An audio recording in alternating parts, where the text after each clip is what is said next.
too. The purple. Like I said, Prince dropped it off and then she picked it up. Why are you giving me the eyes for that? He dropped it off. And then Olivia Rodrigo picked up. It's not like she's bad. It's not like her music is bad. It's not like her imagery is bad. It's not like her songwriting is bad. You can, not everybody. Here's the thing. Let's hear it. Here's the thing.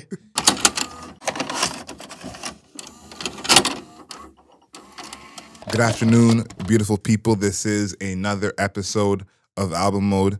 We review a new album every single week. We look at the lyrics, the production, the overall aesthetic of the album, and how that album fits into the context of that artist's career. For all my people watching on YouTube, please make sure you like this video, share, comment, and of course, subscribe. My name is Adriel Smiley, a.k.a. AdrielSmiley.com, a.k.a. Adriel Smiley Official, a.k.a.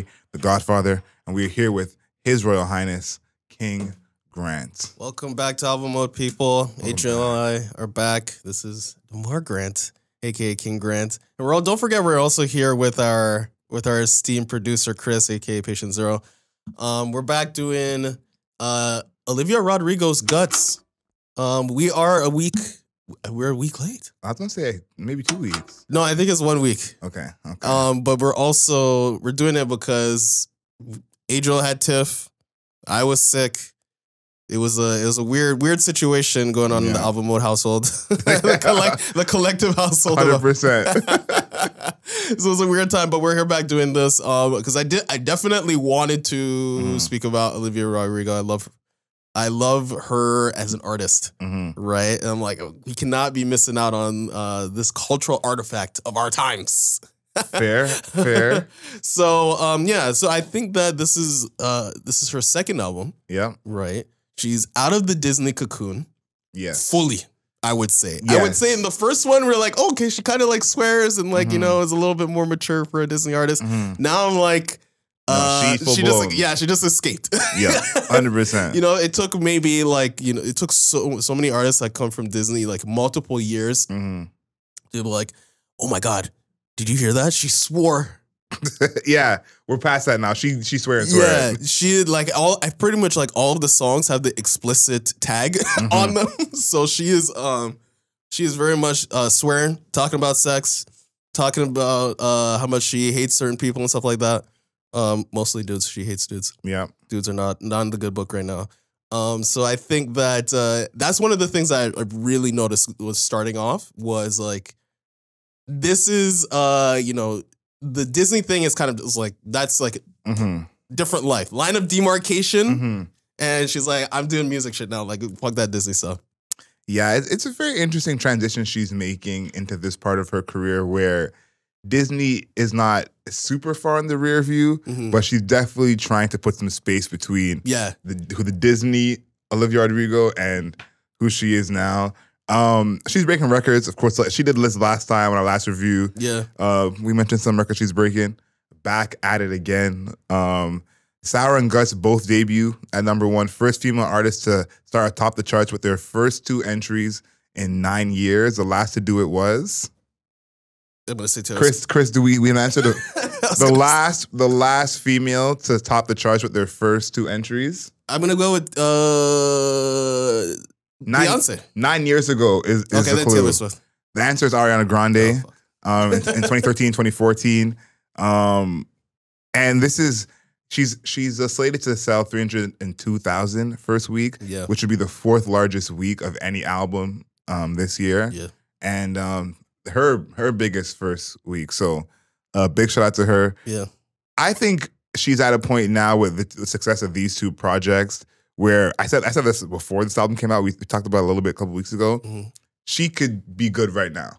Like right now, she has enough hits, songs that she could tour just with these 2 projects. Yeah, for sure, for quite some time. And one thing I think she's done like a decent job of is having that mix between being a singles artist and an album artist. So early in her career to be really riding the line between that 2, I think she's done a good job. Vampire was the lead single. Yep. How did you feel about that, and would you have chosen a different single? Okay. I think I mentioned this on the first review we did where I'm like, she is in, her artistry is in a tug of war between Avril Lavigne and Taylor Swift. Yes. Right? And at the, I even remember saying this where it's like, it seems like the Taylor Swift is more popular, right? The Taylor Swift elements, right, is more popular. But personally, I feel as though the Avril Lavigne, Hayley Williams, splash of Green Day element of her is actually more interesting. Okay. Right? So when Vampire came out, I was like, oh, man. I'm like, they're winning.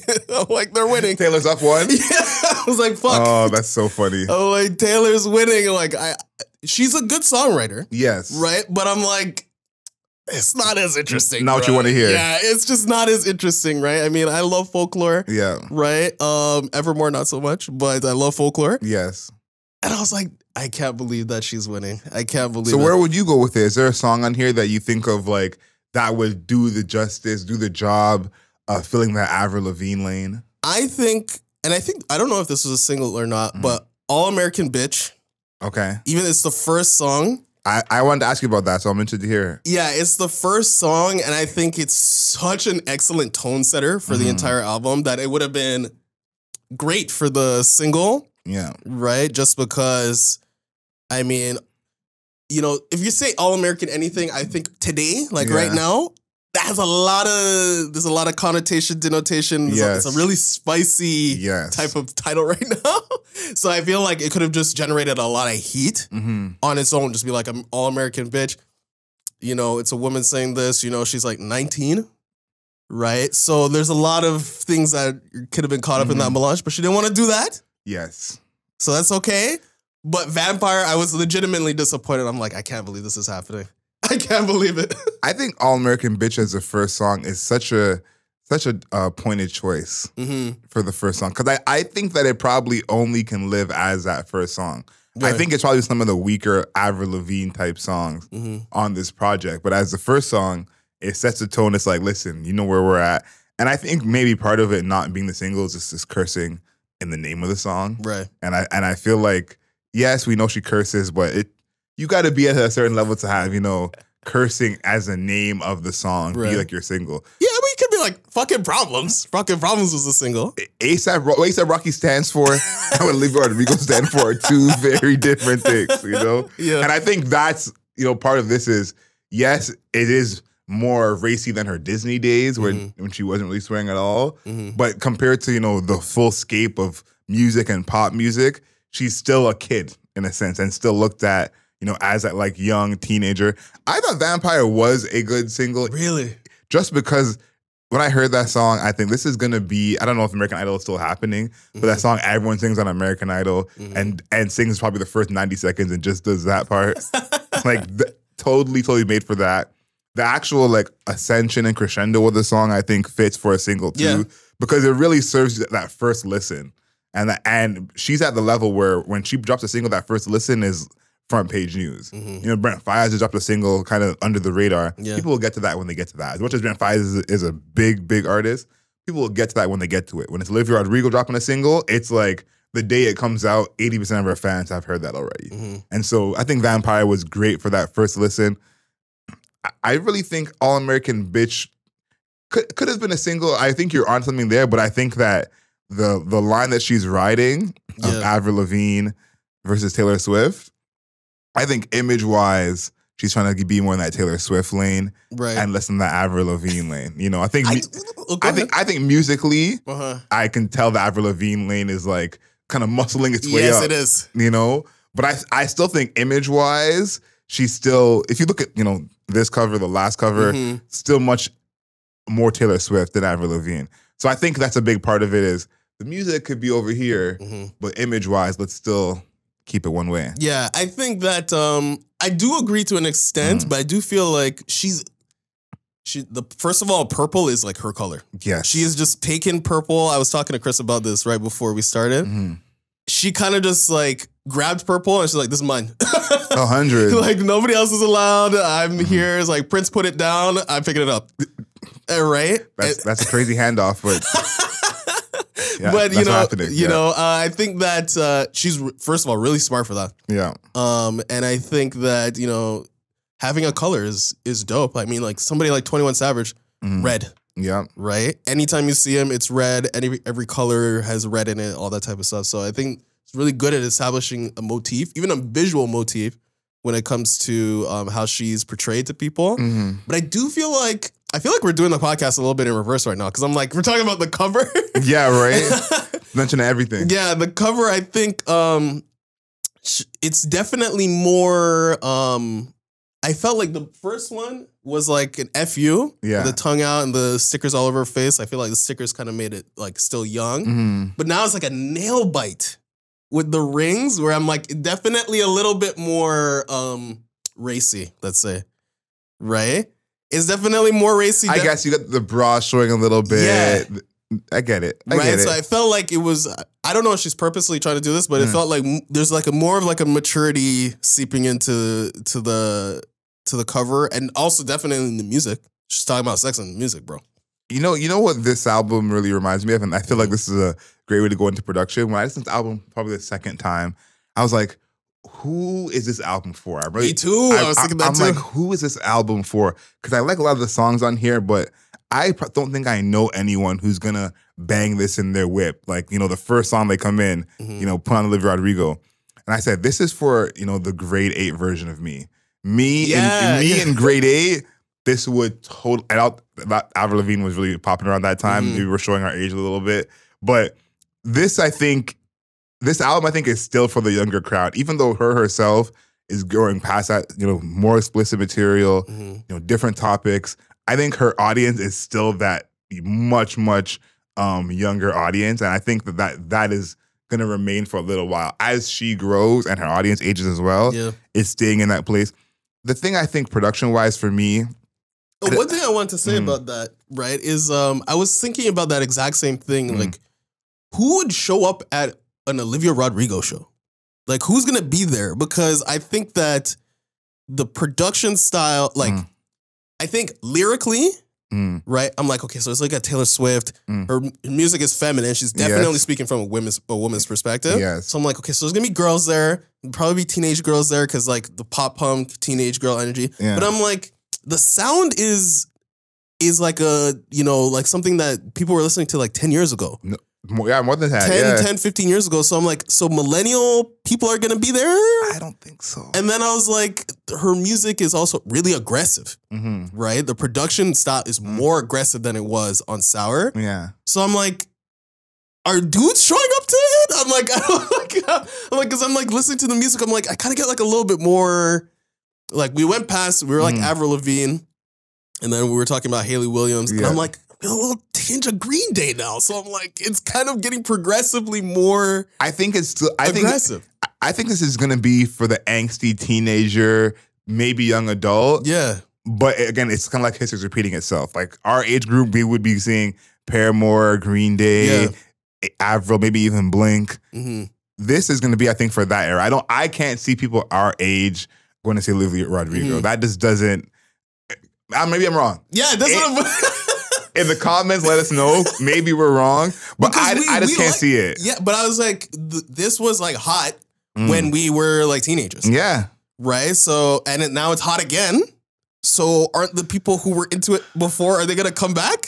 Are you coming back for that? Yeah, so that's why I'm like, the production style is kind of like that. That's what the production style is leading me to. Because I'm like, okay, so who's gonna show up to the shows? It is kind of that throwback style. And here's why I think ultimately they won't. I think it's someone like Joey Badass, who is almost like Olivia Rodrigo in a sense of like very much a throwback sound. Like the people he came up with, he doesn't sound like a lot of them. He sounds like before his time in a sense.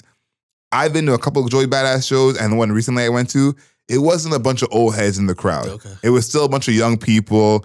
And I think that's part of what her image is, and as well as her fan base is. It's still more connected to her. She's still that age. Like, I don't know how much 19-year-olds you're hanging around with, but I'm not spending no time with those 19-year-olds. You know, like, whatever they're going through, yes, relationships, we all go through relationships, those kind of issues, but it is coming from that kind of younger person perspective. Right. And so I think that will always be, not always, but at least for the next few years, where her fans live. But I want to throw some shots at her way because I do think there's a problem with her production. At least for me. Okay. Lacy is oh yeah, that was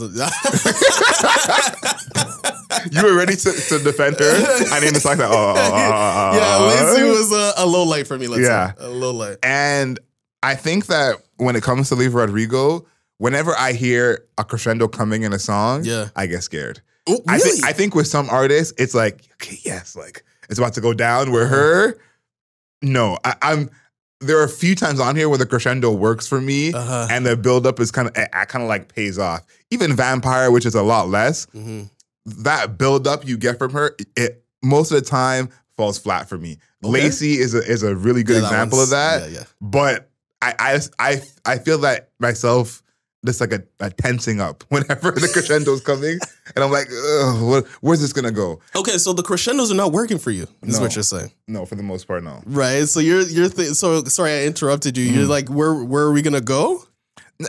Yeah, I'm always worried because I feel like it falls flat. There are a few moments on here where the crescendo comes and I'm like, okay, the song got better. Right. It's more like you did this for the sake of like, song composition and, traditionally how songs are created, but a lot of times it falls pretty flat. Yeah, I think especially with Lacy, also, we're really doing the pod backwards because I'm going to talk about the sequencing now because I think her album or her music overall, because there's that dichotomy, like when we're talking about Taylor Swift, we're not talking about new Taylor Swift or like Reputation Taylor Swift. Yes, we're talking about like 1989, the what before Red. That, yeah, we're talking about Red. Yeah. Taylor Swift, right? So Red Taylor Swift, and then like Skater Boy Avril Lavigne is where she lives.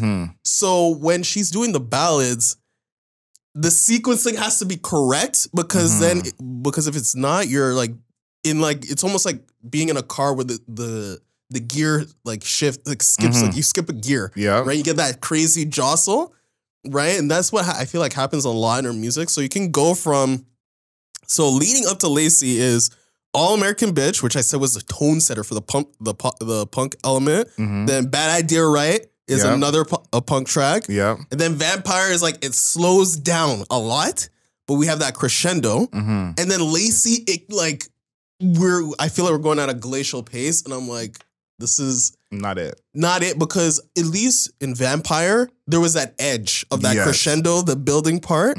Lacy just brings it all the way down.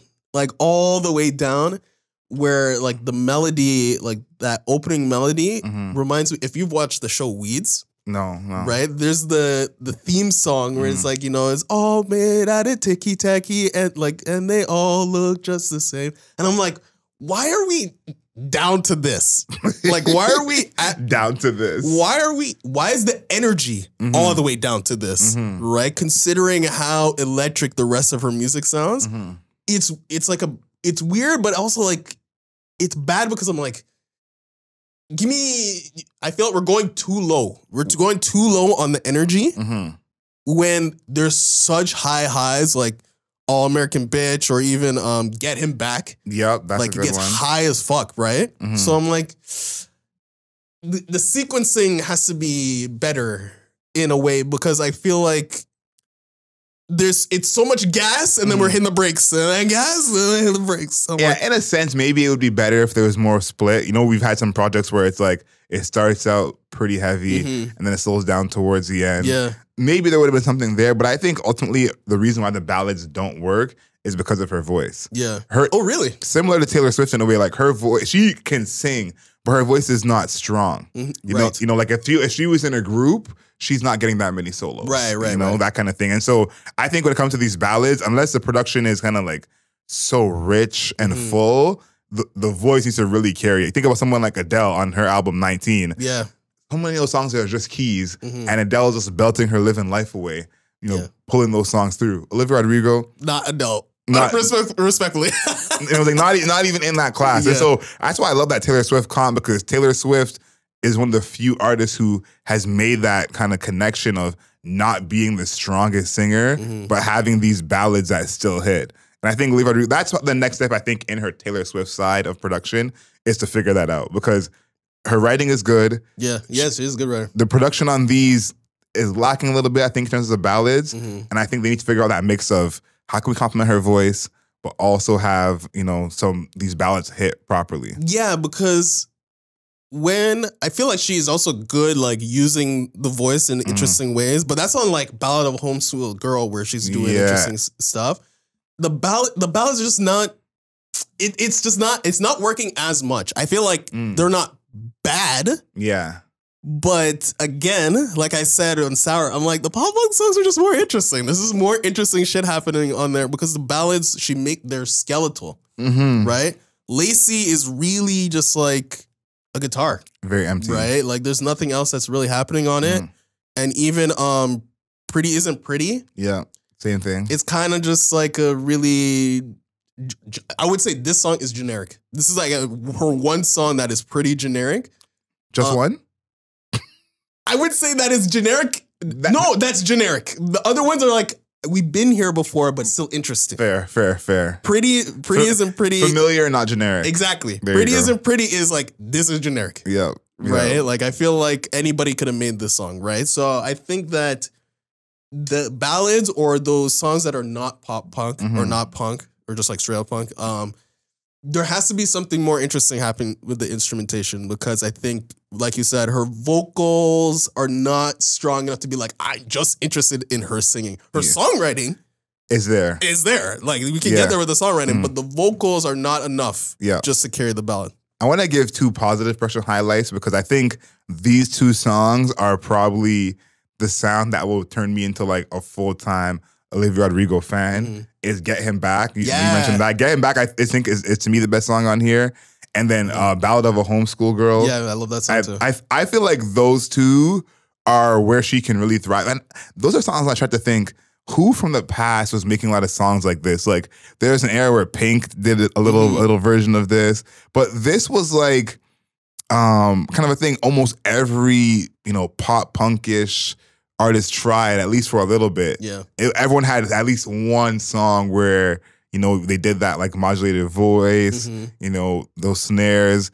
I think she did a great job of it. If you think about Get Him Back, the pace on that song, I think is like, it stands out so much on this project. And I think for, her catalog, basically, that's gonna be one of those songs live that everyone's kind of looking forward to.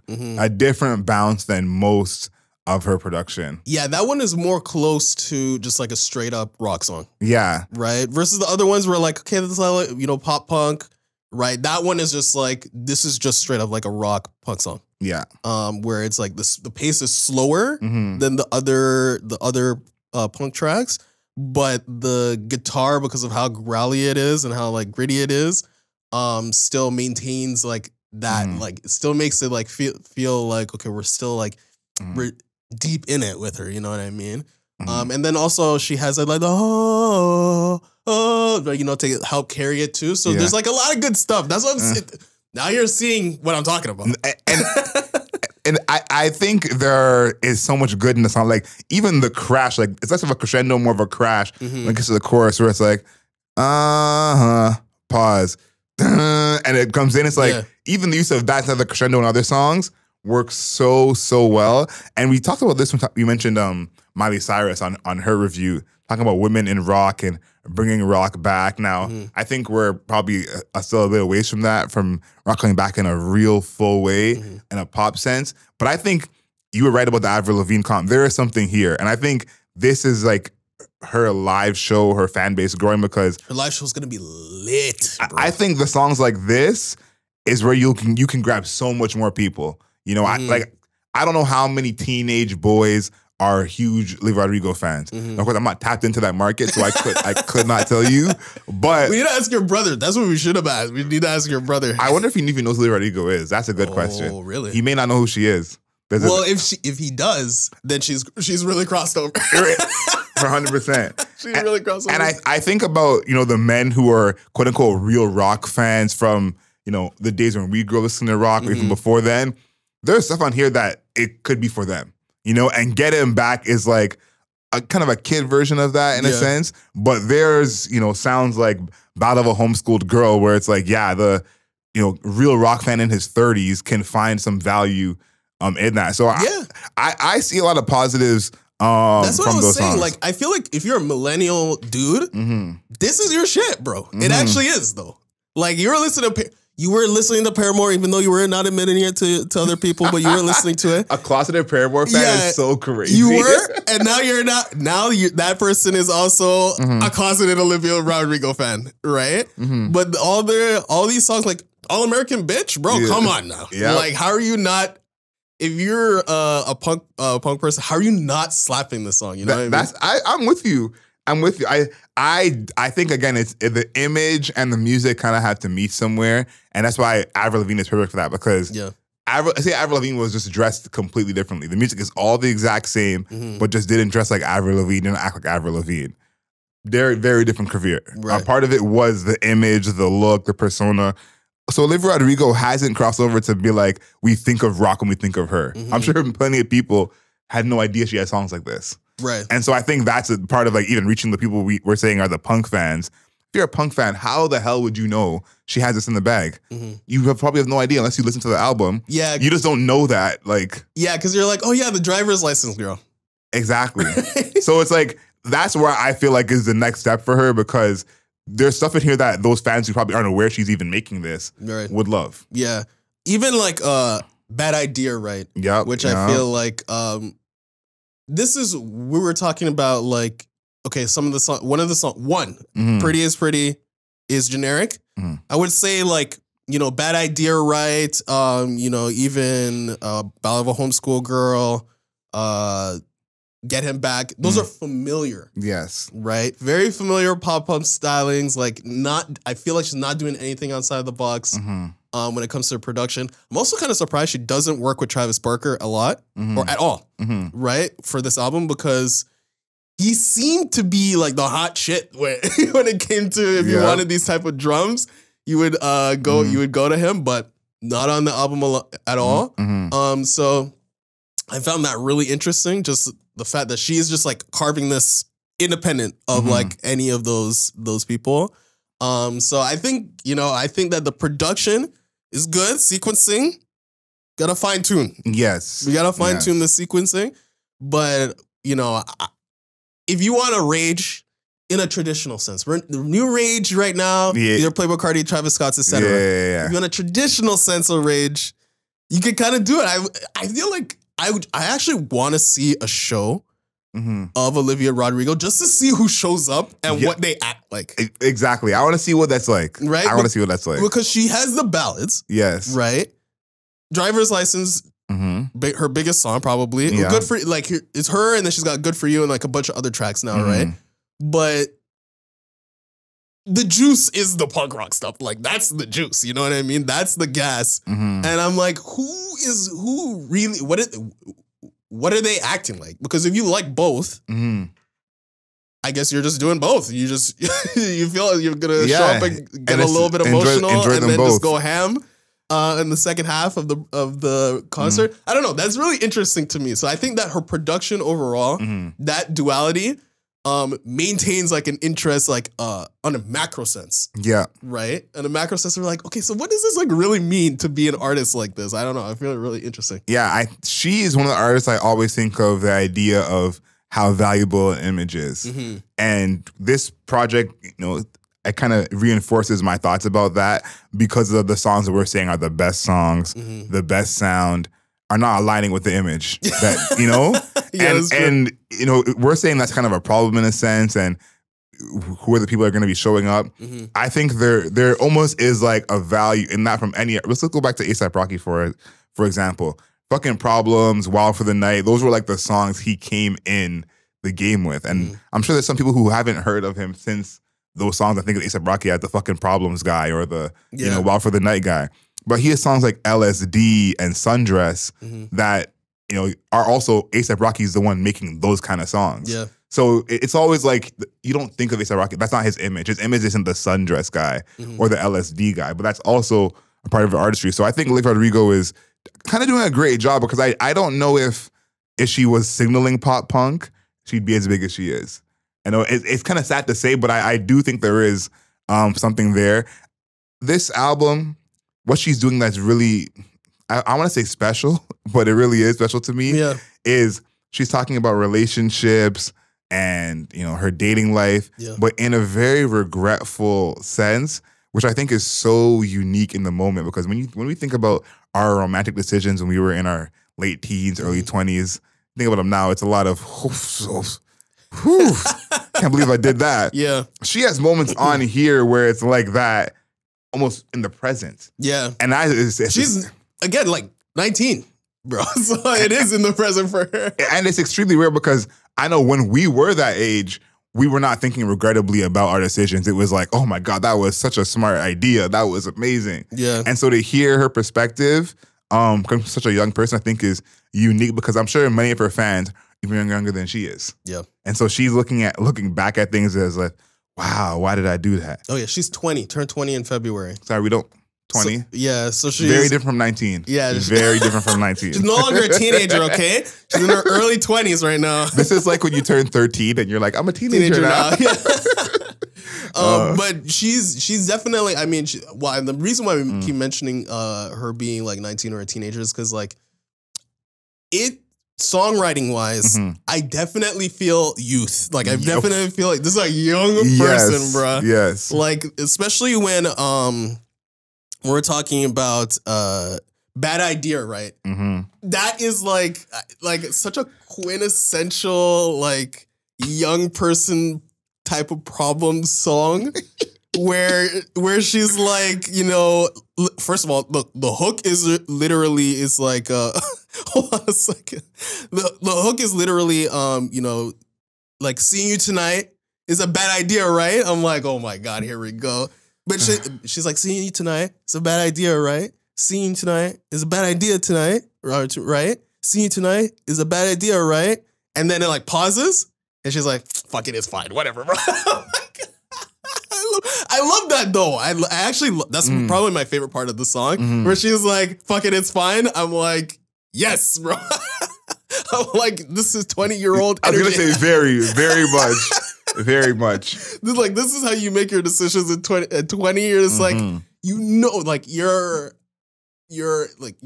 executive function, like the frontal lobe part of your brain, literally is not fully developed yet. Not at all. So you know it's a bad decision, but you're just like, fuck it, whatever, bro. Let it rip, you know? What's the worst that can happen? Yeah, exactly. So I actually really like that portion of the song. I think her songwriting is so good. I agree. It's so good, but she's doing it, it's very in your face, but it complements the production where it's like, it's punk, right? So it's supposed to be in your face, but it's in your face in a very kind of funny, because I consider that moment funny personally. Yeah. But I think if you're her age, it's extremely relatable. Yes. Right? Extremely relatable where you're like you felt that. Those literal lines, like you probably even said that out loud. Oh, 100%. Right? So that's what I really like about her music is like, it's funny, it's also relatable, and it's in your face, but it's supposed to be in your face. So like she's hitting on all cylinders when it comes songwriting wise.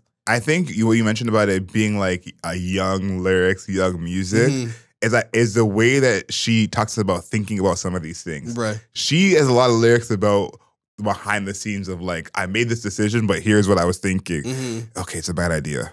Okay, it's a bad idea. You know? And I think that's the part that's the young part of it. Because as you get older, you might make those same decisions, but the thought process changes. Yeah. You know, so I like how she put that together. The Grudge is what I wanted to highlight for lyrics. Now in verse 2, she says, the arguments I've won against you in my head, in the shower, in the car, in the mirror before bed. Yeah, I'm so tough when I'm alone and I make you feel so guilty. And I fantasize about a time you're a little fucking sorry. And I try to understand why you would do this all to me. You must be insecure. You must be so unhappy. And I know in my heart, hurt people. And we both drew blood, but those cuts were never equal. That is, I think, one of the better verses she has on this album. And I like the part of there is an ounce of self-awareness. And you know, it made me think, you know, not 19, 20, not a teenager. 20-year-olds have changed so much since we were 20. I think that level of even self-awareness to say you must be insecure, you must be so unhappy. I know in my heart, hurt people hurt people. I don't know how many of us at 20 were breaking it down like that, if I'm being honest. That's true. And it's like, it's almost how culture has changed. Yeah, that's true. Into like, you know, we have phrases for things. We have language to describe how we feel now. You know, and even saying hurt people, that saying has been around forever. But I don't think when we were in our 19, 20, 21, we were just using that phrase to describe what was happening to us, you know? Exactly. And we're like, oh, that fucking idiot. That was the gist of it, you know? It's definitely part of the culture to say something like that, right? And to even, I think that as a young person right now, or even as, we're still young. Yeah. Like we have not exited the 20s yet. But the idea, we remember a time where like talking about like this, even being like this reflective and almost like thinking about the way people like move psychologically wasn't really part of like the way you spoke to other people about relationships. Wasn't the way you really thought deeply about relationships and stuff like that. So it's you kind of seeing like a little bit of like, she's a Gen Z artist, right? She's 20, bro. Right? So you're kind of seeing a look into the mind of like a Gen Z person where they actually think about like, yo, the reason you did that is because you're insecure. Like, the fuck? 20 years old, we're talking about people being insecure? Hell no. Way. No.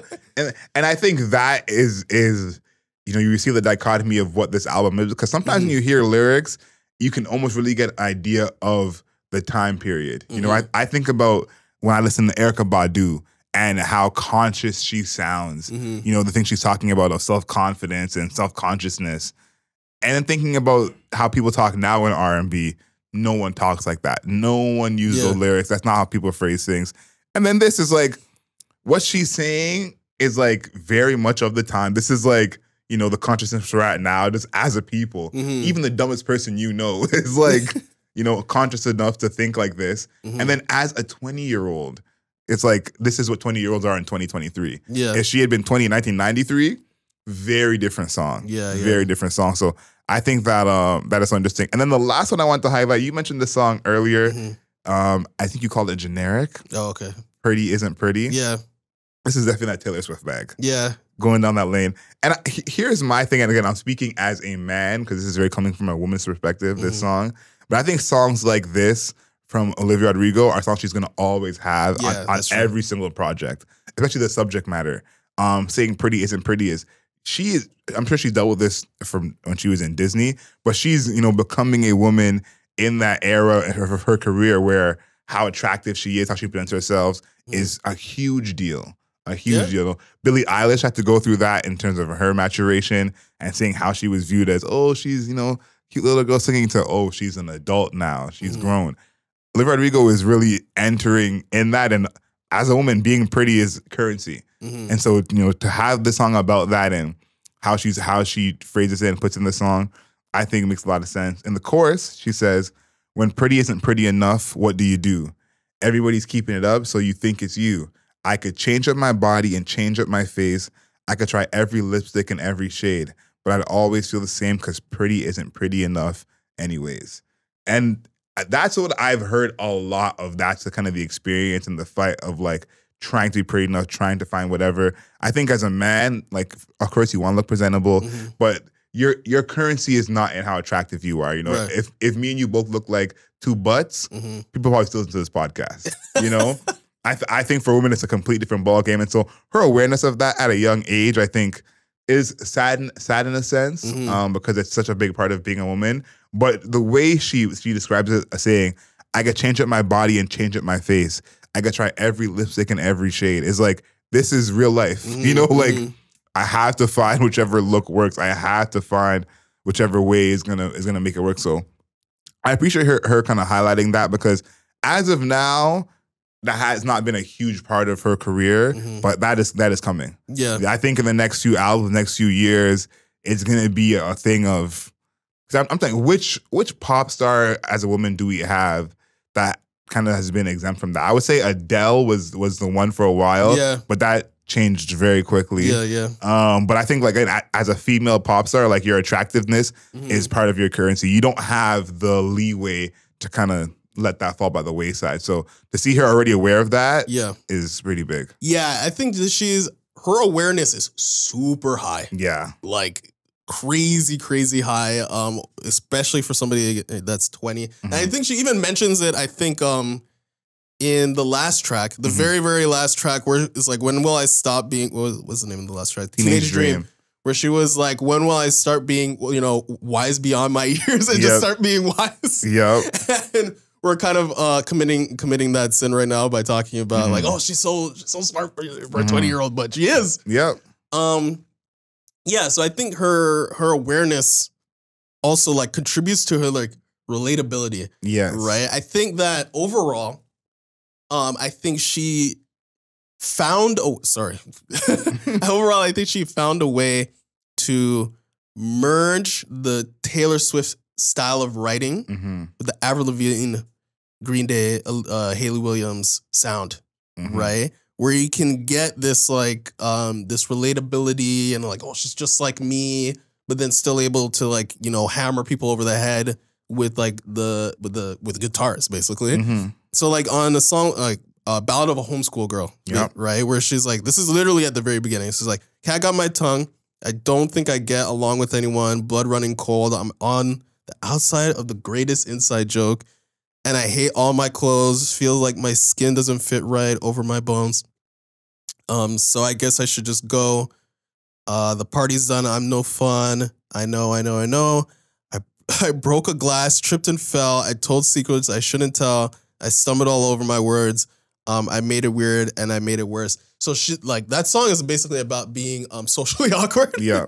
But the song does not sound like it's supposed to be. Not at all.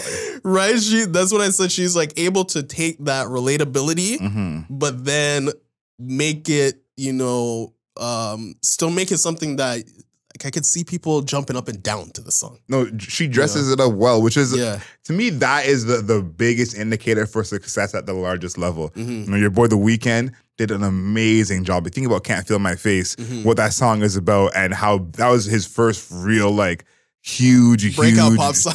And it's like, that is kind of the mark of a huge artist. It's like, can you hide in plain sight with your lyrics? And you're right. It's exactly where she does that. Yeah. So she's like, just think about being socially awkward, and she's like, yelling into the microphone, like this entire song. And, she's also has like the vocal talk box going on and everything. So it's just like really interesting contrast, right? That it's not fighting each other though. The contrast is like yin and yang, like they're melding together. It works. And it's working very well. Astonishingly well, because I was like, I was listening to this album. I remember the first time I listened to it, and I was like, oh, this is pretty cool, like cool sound. And then like, second and third time I'm looking at the lyrics, I'm like, hold on a second, what exactly is happening here? And we mentioned it on the first review, right, on Sour, where we're like, he's a good songwriter, right? But now we're like, yo, it's so good that you're not even fully she's at the point now where you don't even really recognize what is happening in the songs. Right, where she's talking about sadness in an angry song or happiness in a sad song. That's when you start to get into like a crazy bag where you're like, what the fuck is actually happening? Like kind of like The Cure, where like The Cure songs are all like fucking sad, but people are banging to it. Yeah, so I think that's my favorite part about her artistry is that her songwriting is really good for a punk artist. Like she makes pop punk, just like straight punk music. But we're like, but the songwriting though. The songwriting, talking about being socially awkward, talking about, fucking up relationships and stuff like that. That's where the juice is, bro. It's like actually the lyrics, which is really interesting, man, because punk is not really the space where you were like, the songwriting is so lit, but she's making it work. Right. So I think that is like a big marker of like her ability as an artist overall. No, I think she's really flexing in that sense. Because she didn't have this skill on the last album, I would say. I would say the last album was definitely more cut and dry, more black and white. Yeah. And here it's kind of like, ooh, what's she doing over here? So I like that she has that. We talked a bit about the cover kind of in the wrong order. Do you have any other? Yeah, that's what I said. We're doing the pod backwards because I'm like talking about the cover, talking about the sequencing. You know the problem is if we mention something, we have to talk about it. Yeah. None of us have the ability to mention something and then just leave it alone. Do you have any other lyrics, or could we talk a little bit about the cover before we get to the album as a whole? One part where she is like, I'm trying to think of like, I think this is also in Ballad of a Homeschool Girl, which I think is just straight up my favorite song. I can see that. Where she's at the end, where she's like, talking, this is like a social suicide, and then she was like, she literally goes to this point where this is where I like really think I'm like, okay, she knows what she's doing for real. Cause she's like, this is at the end where she's like, thought your mom was your wife, called you the wrong name twice, can't think of a third line. And then she's like, la la, when you're getting to the point where absence of lyrics is now part of the song. That's a different. Because when you think about artists who do that, you're usually a rapper. Yeah. Right? Where you like think of like Unknown T, where you'll just like not say a word, but your brain says the word for him. You know what it is, yeah. Right? She's in the space where she's like 1 line, 2 line, fuck third lines, bro.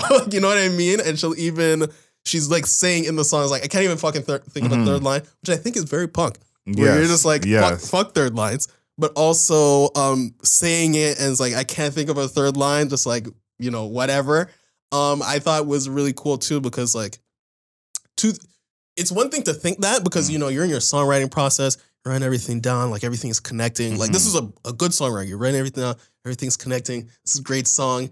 But then the great songwriter is like, we don't even need a last part here, and make it work. We're gonna break the rule, right? We don't need this last part, and we're gonna make it work. And it's gonna be. I think this is like one of the hardest part. When I wrote it in my notes, I'm like, hard. I'm like, this shit is hard. Hard. Yeah. So for me to get to that point off of absence of the lyrics, it's impressive. Yeah, is impressive. So that's how I feel about her lyrically. Glowing, like I'm glowing about her. No, I would say the lyrics are the high point of this project. The lyrics are the high point. Easily. Before we talk about the cover briefly, I want to give a shout out to Mean Girls and the social suicide. Social suicide, yeah. Yeah. That I had to mention because I was like, how did this get into her lexicon? I'm sure she's seen Mean Girls. Mean Girls is a classic. Everyone knows. Yeah. On Wednesdays. It's in my top 5. And we're both not abiding by the rules right now, right? Because we're not wearing pink on a Wednesday. Yes. You know what? I don't know if you remember. Let's go. Does it count? Does it count? Let's go. At CHRU, we actually used to wear pink many Wednesdays. But I thought that was cool. Of that, this having a little nugget in there. Because how often do you hear people say social suicide? That's a phrase we should probably use more often, if we're being honest. But to have that in there, I thought was pretty cool. Yeah. The cover, I think that this is probably my guess. This might be the last cover of this ilk. Okay. I think the purple is going to be here to stay. Yeah, me too. I think the next cover is going to be like, okay, she's a grown woman now. We went from standing up straight to being horizontal, finger in the mouth, the name of the album on the rings. I do like that idea of having the name of the album like in the cover, but it's more her. I think that's very, very cool. She's doing that. But I like this cover a lot, honestly. Me too. For how simple it is, this is something that's like clearly artistically intentional, but still simple. So I like it a lot. Yeah, I like it too. The purple, like I said, Prince dropped it off and then she picked it up. Why are you giving me the eyes for that? He dropped it off. And then Olivia Rodrigo picked up. It's not like she's bad. It's not like her music is bad. It's not like her imagery is bad. It's not like her songwriting is bad. You can, not everybody. Here's the thing. Let's hear it. Here's the thing. When you play for the Chicago Bulls, you still gotta put on the same jersey Michael Jordan was wearing, okay? You can still be a great, right? Derrick Rose was still MVP. You can still be a great. In association to the greatest. You know what? I like that comp. Right? Olivia Rodrigo is the Derrick Rose and Prince is the Michael. Yeah. I like that comp. Right? So, he has to put down the mantle, but somebody eventually who's good or great must pick it up at some point and try to do something with it. So is she at the Prince level? No. No. But she's making it work. Like, it's good, bro. No, She makes good music, She's definitely making it work, She's making for sure. very good music, right? So I think that she picked up the purple. Purple's hers right now. And it's working in all facets. I feel like on the previous album, on Sour, the purple was great. It's always surrounding her. Yes. It's always like surrounding her. And I feel like you could see like this maturation process going from, because like Sour had like stickers. Yeah. Right? Stickers all over her. Now it's like just the rings, right? And it's like, you know, on like a fist, right? Where she even talks about like, you know, get him back, like just to punch him, like get him back just to punch him in the face. Yeah. Just get him back to like tell his mom that her son sucks. Like wild. Wild. Like, I like that song so much because she's like, I want to get him back just like so I can get my revenge, bro. Like my revenge. So I think that the cover is fantastic. I think that the purple bra thing, doing a maturity thing, subtly. So there is growth that's happening, but she's maintaining the motif, like I mentioned at the top. And she's you know, she knows how to maintain a motif, whether it's through the songwriting, whether it's through visuals. So, you know, I think the cover is awesome. But are you willing to cop the vinyl to have this cover like in a bedroom, in a living room? Are you copping the vinyl? No. No. No, I'm not copying this vinyl. How come? Tell me why. I think the music is probably more the deterrent than the cover. I like the last cover better than this cover. Okay. I got to choose one. But there's gonna be some times I gotta walk over to my vinyl and move that needle, and that's just not something I'm interested in doing. Okay. You know, and I think too, for me, when it comes to like copying a vinyl, if the production is good enough to sustain, I might still get it, even if I don't love all the songs. This album, production-wise, isn't a no skips to me. Okay. Like, I'm not just gonna be flying through this thing. So it's a no for me. What about yourself? I agree that it is not a no skips. You're gonna have to, when a song like Lacy comes on, you might wanna personally I would want to skip that, because when Lacy comes on, I'm like, actually, let's just go to Ballad of a Homeschool Girl, please. Like, I like that. Yeah. Like, let's just skip it. Like, let's just skip that. So I think that, I think it's not a no skips. I would get the vinyl, and I'm gonna be honest with you, I already bought it. I already purchased the vinyl. Wow. So I think that it's vinyl, for me, it's vinyl worthy. I think it just got over the line, and I think with Sour, I think I gave Sour a 7.5, but I still got the vinyl because I'm like, I think there's something big happening. Yeah. Right? Yeah. And I was right. So I'm confident I'm getting the second vinyl because I bought in early. I got in. You got your stock. I got in at the bottom, okay? Right when everybody was like, oh, this is cool. I'm like, no, it's sick, right? Versus it's just cool. I'm like, no, this is awesome. So now I'm getting the second one, right? My Olivia Rodrigo collection is riding right now. You know, I feel like I'm still in slightly early because I think everybody still thinks it's good to very good, but I'm like, it's sick. I actually think it's like lit. Okay, I could give you some early points here. Right. You don't have the High School Musical TV series on vinyl, so you're not really that early, you know? No, not that early. That's at rock bottom. Like, that's where they're like, they just created the company. It's like, oh, wait, this is public? But I think in terms of talking about her career, you're right. Like, there is something big happening here. Here's my thing with Olivia Rodrigo is that I think her music is good, but I think her popularity has skyrocketed past her music. Yeah. And I think that there being so much room for her to like grow into her popularity in a sense from a music standpoint is promising. Yeah, because I don't feel like she has like much of a public presence. No. Right? I think like her videos and like the controversy with the Hayley Williams thing and then the music have surpassed the public image. Like you don't really see her in many places. Yeah, like, unless you're a super fan, you probably don't know much about her. Yeah, that's true. Yeah, and I think that, let's go back to The Weeknd, for example. Some of the best artists, The Weeknd, Taylor Swift, Drake, you know, the music industry has decided they're making some of the best music out. Even Bruno Mars, Anderson .Paak. I don't think she's there right now. I don't think people in the music industry are saying she's making some of the best music the industry has seen right now. But I think she has the capability of getting there. Yeah. And I think with her popularity, that is going to be a force to be reckoned with. But she's on a good path. Yeah. And this album for me just kind of cements her. To me, it creates more pressure, which I think she can deal with, she can handle. But that's what this album does for me, is it creates more pressure because that next offering, it's the same Post Malone pressure of like, it has to go #1. It has to break every record. If the music on it doesn't slap the same way, I think it's going to be some big repercussions in terms of her image. But this is a step in the right direction. Another smash, another hit. You know, she's only headed up. All right, so tell me the score. Give me the score, because I think from what we've heard, I've heard some ups and downs, mostly ups.